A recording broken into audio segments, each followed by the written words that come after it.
runs Exmoor Character Cottages. Morning to you, Lucy. Morning, Claire. How are you feeling about all of this then? Well, I think after the initial shock that we were going to be shut for Easter, actually I agree with what the Prime Minister has come up with. I think we need a cautious, gradual reduction of restrictions. We need a careful route out, and we do have a roadmap, although obviously it's tentative. We know that the April the 12th date is no earlier than, the same for May the 17th, and it's all down to how we manage the infection. Have you reached that stage now where you're almost thinking, okay, we've lost Easter, but you know what? We've barely been open at all. You know, what's another holiday? We can come back stronger. Yes, I am actually. I mean, I did have a little sort of moment when it first came out that we weren't going to be open for April the 2nd, because the guests that are booked with me for Easter this year, 21, had already lost Easter 20. So those people, you know, I moved their holidays forward, luckily. We will be open for 100 days less this year. But at the end of it, I thought, well, it's only 10 days. Yes, it's 10 days where, you know, it's a good period, Easter. It's a good season for us. It's one of our peak periods. But so be it. We can't open. And if the projections are right, and many more people would have died if he'd have said, let's all go on holiday this Easter in the UK, I'm happy with that, because otherwise we'd have just had another lockdown at some point. And I think throughout this, there's been a lot of, okay, that's the way it is. Let's adapt. Let's carry on. And that's what you do. Otherwise, what's the alternative? Yeah. What have you been doing whilst you've been shut?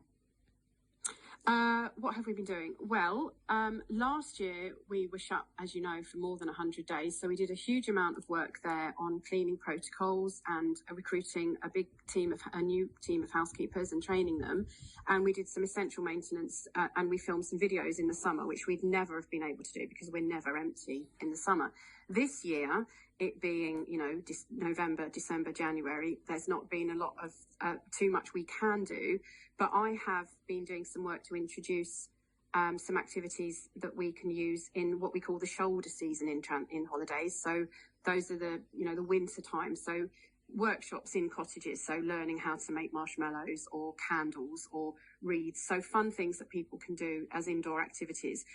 Therefore, later on this year, I hope, so that we can book out the end of the year, which is traditionally a quieter time, because I realised if we can't open at the start of the year, we really do need to be full for the 9 months of the year that we're open. So I hope these are things people want to do at weekends. And we've also found a fantastic local chef, Ben, and he is going to be doing, when he can, catering inside the cottage. So you'd book your weekend and Ben and Izzy will come and make you a fantastic meal using local produce. But right now, if we can open on April the 12th, he will actually prepare meals and people can come and pick them up from the garden or from the back of his van. Yeah. I mean, it's going to have to be single households, isn't it, first staying in your cottages to start with, I guess. All right, again, not ideal, but it's better than nothing. Yeah, and I feel very much like that. I mean, I think we have to accept, you know, it is what it is. We have to adjust, adapt and survive. Otherwise, we can sit around moaning about it. But the truth is, it's single households and that's it. And what I've been doing for the last sort of 48 hours is checking with the guests I do have booked from April the 12th until May the 17th, that they are from single households. Because I just want to make sure that, you know, when that day hits the calendar, we're good to go and everyone is compliant. Is there almost, do you think, a plea that will come from your industry as a whole to say to people, we know you want a holiday, everybody does, how about spending your money in this country rather than booking abroad later?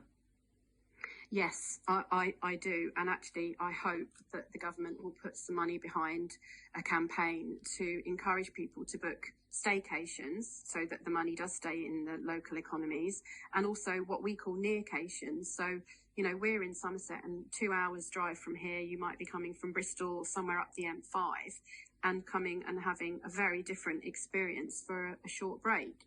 So I absolutely hope that that's what's happening.